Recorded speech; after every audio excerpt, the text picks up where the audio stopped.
This goddamn Joker guy, man. What? He's shooting like, they say in like the last 5 or 6 games, he's shooting like 77% from the field. Yeah, I mean, this season in 3 weeks, I think he's at 67% from the field. Oh my good. And by the way, and this is not like one of those guys back in the day, like all dunks, or all layups. No, this is everything. All three levels. All three levels. How do NBA players really feel about Nikola Jokic? Not the casual fan take, not the hot tweet reactions. I'm talking about the guys who actually have to guard him, game plan for him, and try to survive 4 quarters against him. Let me see what he had. 25 minutes, missed 3 shots, 10 boards or 12 boards, 31 points. Like, he's a constant in every category, every stat. He was just going at his own pace, He wanted me to keep playing my game and stay aggressive, but it's just a different feel. For the first time in modern NBA history, we're watching a center dominate the league without crazy speed, without sky-high jumping, without screaming for attention. It's pure skill, pure brain, pure control. And think about the timing in this load management era where stars sit out back-to-backs and protect their bodies. Jokic misses time, comes back after a month, and looks even sharper. No rust, no easing in, just straight dominance like he never left. That alone tells you something is different here. I think anybody who's watched the NBA this year knows that the Lakers, we talk about it even when we don't get deep into the Lakers conversation because we were so obviously football driven. I didn't see what the problem was. I thought it's astute, it's accurate. The Lakers right now is comprised, don't have enough juice, they don't have enough legs, and they don't have the same capacity to play at hard level like the Thunder do. So I don't think that's crazy. What I do think is this is what happens when you've played 21, 2, 3 years. But here's where it gets wild. When NBA players talk about Jokic, the tone shifts. It's not normal praise. It's not the usual he's tough or he's talented. Can I just take a moment to talk about Nikola Jokic making a joke out of the NBA every night? Oh my goodness. Oh my God. I was literally just talking to my good friend Jared Dudley right before we jumped on here. I was just like, this guy is ridiculous. Feels like the best players in the world describe him like he's a basketball glitch, like something in the system broke and now the league has to deal with it. That's not hype, that's respect mixed with confusion. The more you listen to them, the clearer it becomes.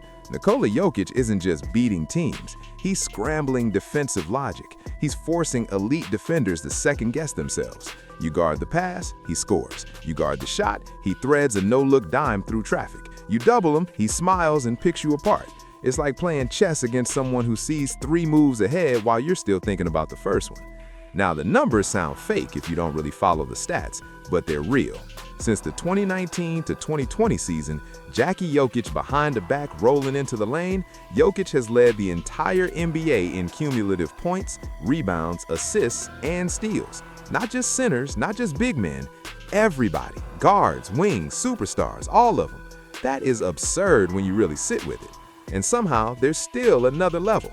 In the 2025 to 2026 season, he pushed it even further. Nearly 30 points per game, over 12 rebounds, almost 11 assists. That's basically a walking triple-double every single night. And he's doing it on over 60% shooting from the field and close to 44% from 3. That's not normal efficiency. That's cheat code efficiency.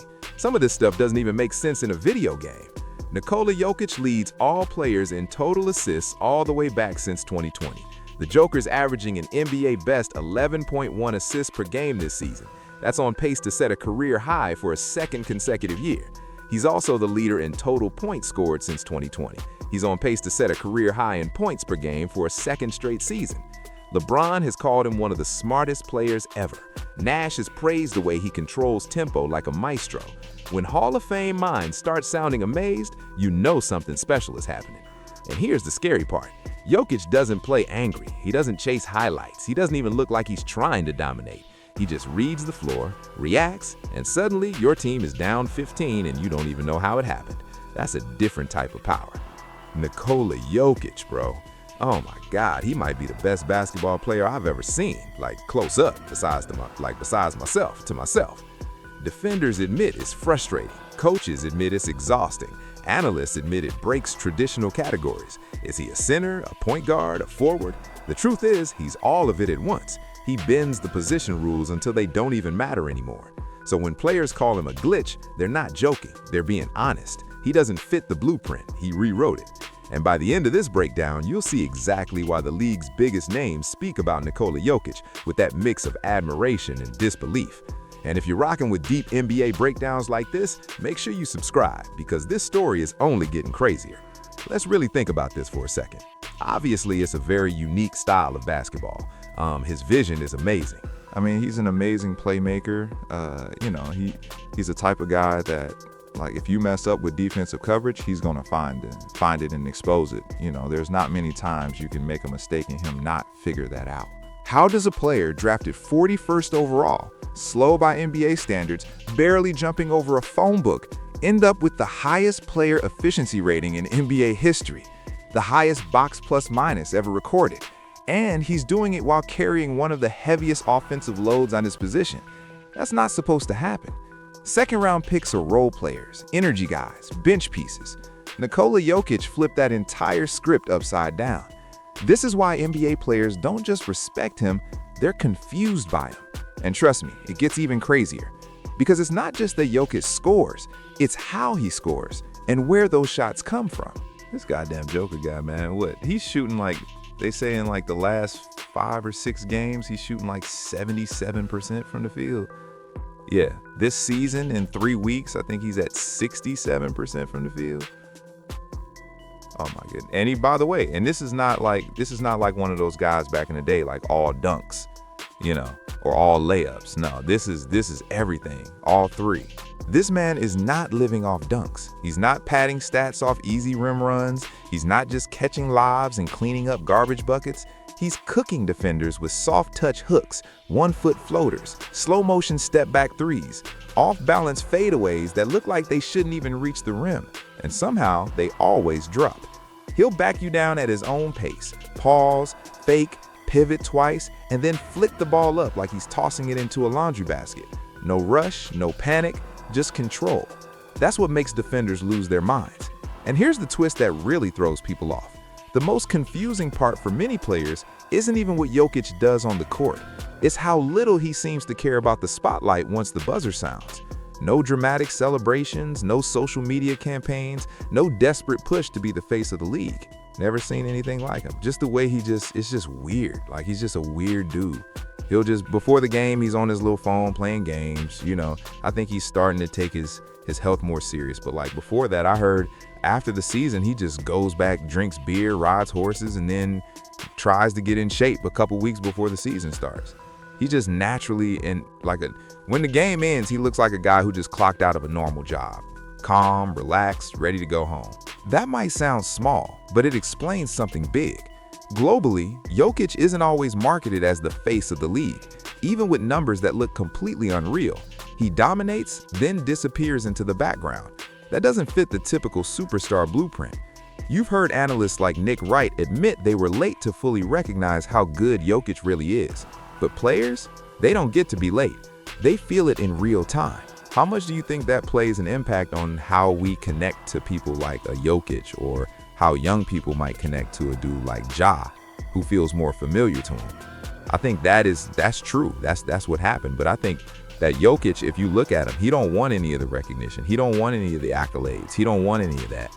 It's like when he gets something, it's like, what am I getting this from? I'm just doing my job. So maybe that turns people off, because usually the guys that look like us or that hoop like us, they just listen to playoff star Tyrese Halliburton talking about the Joker. He doesn't speak like he's describing a normal matchup. It's more like he's describing a problem you can't fully solve. You guard him perfectly for 20 seconds, and then one tiny hesitation, one blink, and it's over. And here's the scary part. Even when defenders don't make obvious mistakes, Jokic can force one out of them anyway. He manipulates angles. He waits for your weight to shift half an inch. He baits you into helping just a little too much. Remember what he did against the Boston Celtics. Elite defense, smart rotations, physical wings, didn't matter. He kept them guessing, kept them reacting, and by the time they realized what was happening, the damage was done. That's the Joker effect. You think you're disciplined, you think you're locked in, and somehow he still finds the crack. And if you're enjoying this breakdown of how he's breaking the league, Hit subscribe because this story only gets deeper from here. This is why NBA players can feel Nikola Jokic's impact stretching far beyond his own stat line. It's not just about what he does individually, it's what happens to the entire Denver Nuggets system when he's on the floor. You can see it in how the team moves. The spacing is sharper, the cuts are timed perfectly, the ball doesn't stick, everything flows smoother, cleaner, smarter. I feel like the Nuggets kind of really encompass the terrible narrative of people who don't really understand the NBA saying that we all play the same, right? Nobody plays like them. Nobody can play like them because of what he does. Even Jamal Murray admitted it while leading Denver during Jokic's absence. He basically said the same thing everyone feels. When Jokic is out there, the game becomes easier for everyone else. That's not normal star power, that's ecosystem power. And this is exactly why defenders feel exposed against him. There's no hiding weak spots, no coasting off pure athleticism, no surviving on hustle alone. One bad angle, bucket. One late rotation, assist. One gamble that doesn't pay off, 3 points on your head. And once that rhythm starts, it snowballs fast. You blink and it's a 12-2 run that feels like it happened in 30 seconds. That's why he gets universal respect. Not fake praise, not media hype, real respect from guys who pride themselves on defense. When Bam Adebayo, one of the league's most physical and versatile big men, talks about guarding Jokic, he doesn't describe it like a normal matchup. He talks about balance, patience, skill, no flopping, no whistle hunting, just straight up basketball IQ and touch. See what your timeouts remaining, a timeout called a lane by lane. Take a look. In the meantime, as I watched this, I thought both Jokic, he triggers those guys breaking the lane line. Inside locker rooms, players know the difference. They know when someone is living off calls and highlight plays, and they know when someone is simply better than you at the craft. Jokic's dominance isn't loud, it's surgical. He doesn't overpower you with vertical explosion, he outthinks you. He waits, he reads, he punishes. And then you hear former teammate Michael Porter Jr. describe him, and it almost sounds unreal. He calls him weird, like really weird, but in a great way. Because Jokic doesn't move like a superstar. He doesn't talk like one. He doesn't carry himself like someone chasing fame. He's casually dominant, almost detached from the idea of being the guy. That's what makes the legend feel unbelievable.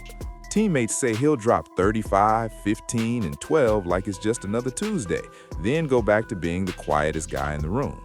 No dramatic speeches, no branding machine, just a 7-footer quietly bending the league around him. And that calm, almost indifferent energy, it makes opponents even more uncomfortable. Because when someone is destroying you without looking emotional about it, that hits different. That's the Joker effect. He changes the temperature of the entire game without raising his voice. He doesn't fit the old legend blueprint at all. Nikola Jokic isn't out here selling the first in, last out myth every night. He's not obsessed with building a camera-friendly persona. He's not chasing headlines or shaping his personality for attention. And yet, every single season, he comes back sharper, smarter, more efficient. Even LeBron James has basically admitted it in interviews. There's a tone of respect there, almost a reluctant acknowledgement like, yeah, this guy is different. When a 4-time champion talks about you like that, it means something.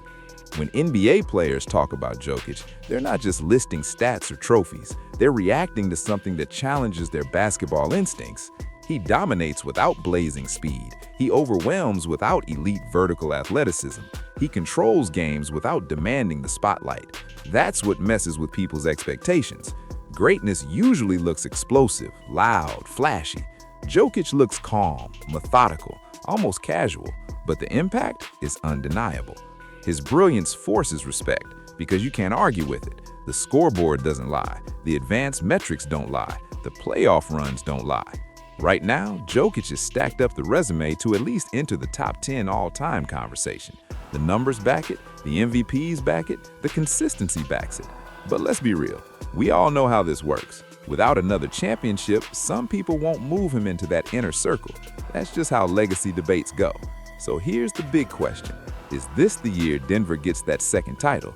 Is this the season that locks it in and shuts the doubters up for good? Drop your take in the comments. And if you want to hear how NBA players react to another legend who completely reshaped the game, then check out how they really feel about Stephen Curry.